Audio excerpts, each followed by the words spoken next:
ច្បាប់ទី3លាក់បាំងចេតនាពិតរបស់អ្នកដើម្បីទទួលបានជោគជ័យឥឡូវនេះនៅពេលដែលអ្នកទាំងអស់គ្នាឮរឿងនេះដំបូងវាស្ដាប់ទៅដូចជាលាក់បាំងបន្តិចតែមែនទេដូចជាយើងកំពុងលើកទឹកចិត្តឲ្យមនុស្សរៀបចំផែនការអ្វីមួយដែលមើលទៅខូចនិងមិនមានចំណុចល្អខណៈដែលសភៅនេះគេមិនវែកញែកទស្សនវិជ្ជាងងឹតជាក់ស្ដែងបែបនេះនោះទេ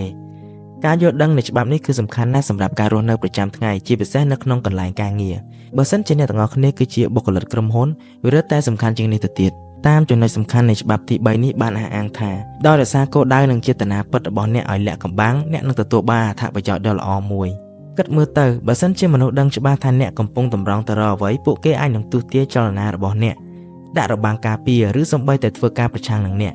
វាប្រៀបដូចជាការលេងល្បែងបៀមួយអញ្ចឹងបើសិនជាសន្លឹកបៀរបស់អ្នកត្រូវបានគេមើលឃើញនោះអ្នកបានចាញ់មុនពេលដែលអ្នកលេងបៀទៅទៀតច្បាប់នេះសង្កត់ធ្ងន់ទៅលើការបង្កើតផ្សែងអាប់ឬបំបែរអារម្មណ៍របស់អ្នកដទៃឲ្យយល់ខុសទៅលើសកម្មភាពរបស់អ្នកដូចជាអ្នកធ្វើកិច្ចការ A ប៉ុន្តែអ្នកកំពុងសម្ងំធ្វើកិច្ចការ B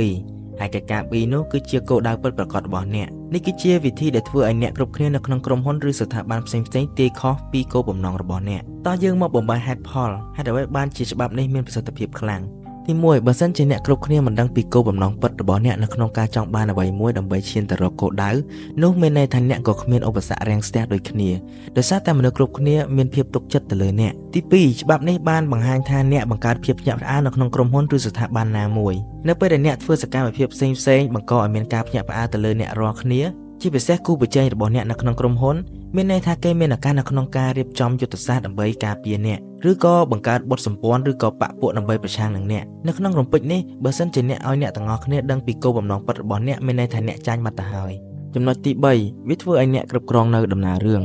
ដោយគ្រប់គ្រងព័ត៌មានដែលអ្នកចង់បង្ហាញគ្រប់គ្រងរបៀបដែលអ្នកដទៃមើលឃើញអ្នកនិងសកម្មភាពរបស់អ្នកអាចបង្កើតរូបភាពឲ្យសមស្របទៅនឹងគោលបំណងរបស់អ្នកបង្វែរការសង្ស័យនិងការណែនាំការសន្មតរបស់ពួកគេឥឡូវយើងសាកលើកឧទាហរណ៍ដូចជារឿងនៅក្នុងផ្នែកប្រវត្តិសាស្ត្រដែលពោពេញទៅដោយឧទាហរណ៍ដែលយើងអាចយកមកនិយាយបានគិតពីយុទ្ធសាស្ត្រយោធាដែលពឹងផ្អែកទៅលើការបិទបាំងនិងការបន្លំភ្នែកបញ្ឆោតសត្រូវដែលមិនឲ្យដឹងថាយើងកំពុងតែធ្វើអ្វីឬក៏អាចឧទាហរណ៍មួយយ៉ាងទៀតបានទៅទស្សនវិជ្ជាសង្គមជាក់ស្ដែងបើសិនជាបរិសម្នាក់គាត់ស្រឡាញ់នារីម្នាក់គាត់អាចនឹងសម្ដែងជាអាការៈមិនខ្វាយខ្វល់ឬមិនចាប់អារម្មណ៍ឬចូលទៅញ៉ែនារីម្នាក់នោះក្នុងន័យជាមិនឲ្យនារីម្នាក់នោះដឹងពីគោលបំណងនិងចេតនាពិតប្រាកដរបស់គាត់ហើយស្ត្រីភាគច្រើនគឺតែងតែធ្លាក់នៅក្នុងអន្លង់ខ្សែរបស់គាត់ដោយសារតែការមិនខ្វាយខ្វល់និងមិនដឹងពីចេតនាពិតរបស់បរិសម្នាក់នោះធ្វើឲ្យគាត់ធ្លាក់ក្នុងអន្លង់ស្នេហ៍ដោយភាពទាក់ទាញទោះជាយ៉ាងណាក៏ដោយវាគឺជារឿងសំខាន់នៅក្នុងការយល់ដឹងពីភាពខុសប្លែកគ្នានៅទីនេះការលាក់បាំងចេតនារបស់អ្នកมันអាចបាត់អត្ថន័យឬក៏ជាសំដៅទៅលើការកុហកផ្ទាល់នៅគ្រប់ស្ថានភាពនោះទេវាជាការនិយាយអំពីភាពមិនច្បាស់លាស់ជាយុទ្ធសាស្ត្រនិងការគ្រប់គ្រងលំហូរព័ត៌មានដែលអ្នកដទៃគិតចំពោះអ្នកតែប៉ុន្តែអ្នកមិនមានកាតព្វកិច្ចនៅក្នុងការប្រាប់អ្នកដទៃឬមនុស្សគ្រប់គ្នាអំពីអ្វីដែលអ្នកកំពុងធ្វើឬក៏គោលដៅជីវិតរបស់អ្នកនោះទេអ្នកនឹងទេធ្វើបែបនេះបើសិនជាមនុស្សដទៃដែលគេមានគំនិតមិនល្អទៅលើអ្នកគេអាចរៀបនៅផែនការឬប្រមូលពាក់ពួកប្រមូលគ្នានៅក្នុងការធ្វើបាបអ្នកខ្ញុំមានឧទាហរណ៍មួយជាក់ស្ដែងដែលតាក់ទងនឹងជីវិតពិតរបស់ខ្ញុំតែម្ដងតែនេះគឺកើតឡើងនៅក្នុងបងធម៌របស់ខ្ញុំដែលគាត់យកប្រើនៅក្នុងស្ថាប័នក្រុមហ៊ុនហើយជាក់ស្ដែងបទដ្ឋាននេះគឺគាត់យកប្រើបានជោគជ័យពិតមែនអ្នកទាំងអស់គ្នាធ្លាប់ទទួលអារម្មណ៍ថាមនុស្សតែងតែមានអារម្មណ៍ការពារខ្លួនខ្លាំងនៅពេលពួកគេដឹងថាអ្នកទាំងអស់គ្នាចង់បានអ្វីមួយពីពួកគេនោះគឺជាមូលហេតុដែលច្បាប់ទី3នេះលាក់បាំងចេតនារបស់អ្នកមានប្រសិទ្ធភាពខ្លាំងនៅក្នុងការប្រើប្រាស់នៅក្នុងសង្គមនៅពេលដែលអ្នកដទៃមិនដឹងថាអ្នកកំពុងធ្វើអ្វីពួកគេមិនអាចរារាំងនិងធ្វើឲ្យអ្នកបរាជ័យបានឡើយឥឡូវនេះខ្ញុំយកគាត់ធ្វើជាសំណេរតែម្ដងខ្ញុំបានអនុវត្តច្បាប់នេះនៅកន្លែងធ្វើការចាស់របស់ខ្ញុំវាគឺជាការិយាល័យដែលមានការប្រជុំប្រជែងខ្លាំងការឡើងតំណែងនិងការដំឡើងប្រាក់ខែវាមានភាពតានតឹងមនុស្សនៅក្នុងក្រុមហ៊ុនព្យាយាមប្រជែងគ្នានិងស្អប់គ្នាទៅវិញទៅមកខ្ញុំបានចាប់អារម្មណ៍ទៅលើមុខតំណែងខ្ពស់មួយដែលជាមុខតំណែង Managerប៉ុន្តែជំនួសឲ្យការបង្ហាញឲ្យគេដឹងថាខ្ញុំចង់បានតំណែងនោះខ្ញុំបានផ្ដោតសំខាន់ទៅលើការជួយអ្នកដទៃនៅក្នុងគម្រោងផ្សេងៗហើយដាក់ខ្លួនធ្វើការជាក្រុមដ៏ល្អបំផុតក្នុងការសន្ទនាធម្មតាខ្ញុំតែងតែបន្ទាបខ្លួននឹងមហិច្ឆតារបស់ខ្ញុំថាខ្ញុំមិនចង់បាននៅមុខតំណែងនោះទេធ្វើដូចជាខ្ញុំមិនមានគំនិតនៅក្នុងការឡើងតំណែងនៅក្នុងក្រុមហ៊ុនអញ្ចឹងដែរ ទន្ទឹមនឹងនោះនៅពីក្រោយឆាកខ្ញុំបានសាងទំនាក់ទំនងជាមួយនឹងមនុស្សដែលមានអំណាចនៅក្នុងក្រុមហ៊ុននៅដែលសំខាន់នៅក្នុងការកាន់មុខតំណែងនេះនិងមានឥទ្ធិពលនៅក្នុងការដំឡើងតំណែងខ្ញុំនៅថ្ងៃមុខហើយខ្ញុំបានទទួលការងារសំខាន់ពីពួកគេដោយគ្មានអ្នកណាដឹងនោះទេនៅក្នុងក្រុមហ៊ុនថ្ងៃបំណាច់ឆ្នាំឬក៏ថ្ងៃដែលឡើងប្រាក់ខែនិងឡើងតំណែង CEO បានប្រកាសឈ្មោះខ្ញុំនៅក្នុងការឡើងតំណែងជា Manager ថ្មីអ្នកទាំងអស់គ្នាទទួលការភ្ញាក់ផ្អើលនិងស្មានមិនដល់ខ្លាំងមែនទែនប៉ុន្តែគេមិនដឹងទេថាខ្ញុំបានរៀបចំផែនការនេះទាំងមូលតាំងពីយូរណាស់មកហើ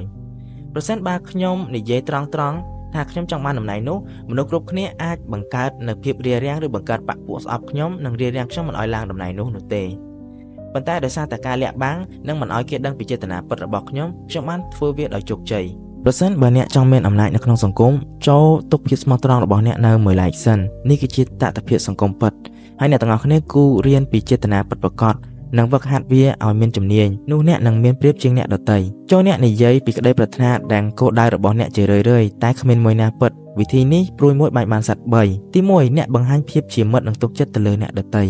ទី2អ្នកលាក់បាំងចេតនាពិតប្រាកដរបស់អ្នកទី3អ្នកកំពុងរុញគូបដិបករបស់អ្នកឲ្យរត់តាមកង្ហាព្រៃដែលភាគច្រើនគឺជាការរំខានអារម្មណ៍រយៈពេលវែងបើអ្នកជឿថាមនុស្សបោកប្រាស់ជាអ្នកជំនាញដែលចាំទាញឲ្យមនុស្សយល់ច្រឡំរឿងកុហកដែលស្មុគស្មាញនិងជារឿងនិទានវែងឆ្ងាយមានន័យថាអ្នកកំពុងតែយល់ខុសហើយពីព្រោះកំពុងមនុស្សបោកប្រាស់នឹងប្រើវិធីមិនបង្ហាញអារម្មណ៍មិនបង្ហាញខ្លួនទេដើម្បីកុំឲ្យអ្នកណាចាប់អារម្មណ៍ព្រោះពួកគេដឹងថាពាក្យសម្ដីនិងការលាក់ពុតដែលមើលទៅលេចធ្លោនឹងធ្វើឲ្យកើតការសង្ស័យដូច្នេះនឹងធ្វើឲ្យខាតប្រយោជន៍ពួកគេធំណាស់ពេលអ្នកបញ្ចុះបញ្ចូលដើម្បីតាក់ទាញចំណារអារម្មណ៍ពីអ្នកផ្សេងបានហើយពួកគេនឹងមិនសង្កេតឃើញថាអ្នកកំពុងបោកបញ្ឆោតពួកគេនោះទេនេះគឺជាការពិតមនុស្សយើងផ្ដោតសំខាន់ទៅលើតែមួយរឿងតែប៉ុណ្ណោះពីព្រោះវាគឺជារឿងលំបាកសម្រាប់មនុស្សយើងនៅក្នុងការស្រមើស្រមៃថាបុគ្គលដែលទន់ភ្លន់និងមើលទៅមិនមានភាពគ្រោះថ្នាក់ពួកគេកំពុងបង្កើតទំនាក់ទំនងនោះតើពួកគេនឹងមានផែនការអ្វីនៅពីក្រោយខ្នងជាពិសេសនៅពេលដែលផ្សែងខ្មៅកាន់តែក្រាស់អ្នកក៏អាចបិទបាំងនៅចេតនារបស់អ្នកបានកាន់តែមានប្រសិទ្ធភាពសរុបមកហេតុអ្វីបានជាខ្ញុំច្បាស់ទៅនឹង pattern នៃច្បាប់ទី3នៅក្នុងការលាក់ចេតនាពិតនេះតាមពិតទៅខ្ញុំក៏ជាបុគ្គលម្នាក់ដែលធ្វើការនៅក្នុងក្រុមហ៊ុនដែលត្រូវបានមនុស្សប្រភេទនេះជន់ឈ្លីនៅពីក្រោយខ្នងដោយសារតែយើងយល់ថាបុគ្គលិកធ្វើការជាមួយគ្នាគាត់ប្រហែលជាទុកយើងគឺជាមិត្តភ័ក្តិមិនមែនជាសត្រូវប៉ុន្តែនៅពីក្រោយខ្នងមនុស្សដែលលាក់ចេតនាប្រភេទនេះគាត់បានធ្វើរឿងជាច្រើនឬក៏ជន់យើងទុកយើងដូចជាចណ្ដាដើម្បីឡើងទៅលើខ្ពស់ដូច្នេះអ្វីដែលខ្ញុំចង់ឲ្យអ្នកទាំងអស់គ្នារៀនពីច្បាប់ទី3នេះគឺរៀនលាក់កំបាំងនៃចេតនារបស់ខ្លួនឬក៏កុំឲ្យអ្នកដទៃដឹងពីគោលបំណងរបស់អ្នកលឿនពេកតួយ៉ាងឧទាហរណ៍មួយដែលយកទៅតាមច្បាប់នេះអ្នកទាំងអស់គ្នាធ្លាប់ឬរឿងរ៉ាវដែលមេតបមានជំនាញច្បាំងម្នាក់ដែលមានបំណងវាបន្ទាយរបស់សត្រូវដោយមុននឹងគាត់ចេញទៅវាបន្ទាយរបស់សត្រូវគាត់ប្រកបប្រកាសប្រាប់សត្រូវពីផែនការរបស់គាត់ដែរឬអត់តែប៉ុន្តែវាគឺជា kind of the same thing វាគឺជារឿងដូចគ្នាដែលអ្នកទាំងអស់គ្នាគួរតែយកមកប្រតិបត្តិនៅក្នុងសង្គមនិងការរស់នៅប្រចាំថ្ងៃតាមពិតទៅច្បាប់នេះក៏មានចំណុចខ្វះខាតនិងគុណវិបត្តិរបស់វាដែរដូច្នេះហើយបើសិនជាអ្នកទាំងអស់គ្នាយកវាទៅប្រើប្រាស់គួរពិចារណាឲ្យបានមែនទែនវាអាចកើតឡើងឬមានគ្រោះថ្នាក់ចំពោះខ្លួនឯងប្រសិនបើការលាក់បាំងអ្នកទាំងអស់គ្នាមើលទៅវាច្បាស់ពេកឬប្រសិនបើអ្នកទាំងអស់គ្នាសាងកេរ្តិ៍ឈ្មោះសម្រាប់ការមិនទុកចិត្តអ្នករាល់គ្នាស្អប់អ្នកទាំងអស់គ្នាវាអាចបណ្ដាលឲ្យមានផលវិបាកខ្លាំងមនុស្សនឹងសង្ស័យគ្រប់យ៉ាងដែលអ្នកធ្វើឲ្យវាកាន់តែលំបាកនៅក្នុងការរស់នៅដេកដើរឈរអង្គុយឬក៏បញ្ចេញមតិផ្សេងគន្លឹះគឺភាពប៉ិនប្រសប់និងការបង្កើតបង្វែរអារម្មណ៍ដែលគួរឲ្យជឿជាក់ដូច្នេះហើយតើអ្នកអាចអនុវត្តច្បាប់ទី3នេះនៅក្នុងជីវិតដោយរបៀបណាវាមិនមែនជាការដែលខ្លាចជាមនុស្សដែលឆ្លាតនៅក្នុងការប្រើកលល្បិចនោះទេឬក៏នៅក្នុងទំនាក់ទំនងនោះទេប៉ុន្តែវាគឺជាការយកចិត្តទុកដាក់បន្ថែមទៀតនៅអ្វីដែលអ្នកចង់បង្ហាញអ្នកដទៃហើយត្រូវបង្ហាញនៅពេលណាឲ្យចំគោលដៅពិចារណាគោលដៅរបស់អ្នកនិងអ្នកណាដែលអ្នកគួរបង្ហាញនិងអ្នកណាដែលអាចមាន potential នៅក្នុងការរារាំងគោលបំណងរបស់អ្នកតែអ្នកត្រូវផ្សព្វផ្សាយគ្រប់ចលនាសកម្មភាពរបស់អ្នកគ្រប់ពេលវេលាដែរឬទេមុននឹងអ្នកបង្ហាញទៅអ្នកដទៃអ្នកត្រូវសួរខ្លួនឯងថាតើវាមានប្រយោជន៍ចំពោះខ្លួនឯងដែរឬអត់គិតពីមហិច្ឆតានិងអាជីពរបស់អ្នកជំនួសឲ្យការប្រកបប្រកាសពីមហិច្ឆតារបស់អ្នកសម្រាប់តួនាទីជាក់លាក់មួយសូមផ្ដោតទៅលើការអនុវត្តការងារល្អឥតខ្ចោះជាប់លាប់និងការកសាងទំនាក់ទំនងដ៏រឹងមាំទុកឲ្យលទ្ធផលរបស់អ្នកបង្ហាញដោយខ្លួនឯងខណៈដែលអ្នកដែលបូលីអ្នកឬក៏អ្នកដែលចាំរារាំងអ្នកឲ្យគាត់មើលពីលទ្ធផលរបស់អ្នកវិញនៅក្នុងទំនាក់ទំនងផ្ទាល់ខ្លួនខណៈដែលភាពស្មោះត្រង់ជាទូទៅគឺជាគោលការណ៍ល្អបំផុតអាចមានពេលខ្លះក៏បង្ហាញនៅអ្វីគ្រប់យ៉ាងមុតស្រួចអាចបង្កើតជាចំនួនឬក៏ការថប់អារម្មណ៍ផ្សេង ការរៀបចំព័ត៌មានជាយុទ្ធសាស្ត្រដែលមិនអាចខ្វះបាននឹងមានផលប្រយោជន៍ចំពោះខ្លួនឯងសរុបមកចូលបង្ហាញពីវត្ថុបំណងរបស់អ្នកដែលលាក់នៅក្នុងការអនុវត្តនិងភាពរីកចម្រើនរបស់អ្នកដោយកុំបង្ហាញឲ្យសត្រូវដឹងព្រោះថាការធ្វើឲ្យនរណាម្នាក់ដឹងពីគោលបំណងរបស់អ្នកព្រោះធ្វើឲ្យពួកគេអាចទប់ទល់ឬប្រឆាំងនឹងអ្នកបានរហូតតតែអ្នកទទួលបាននូវភាពបរាជ័យ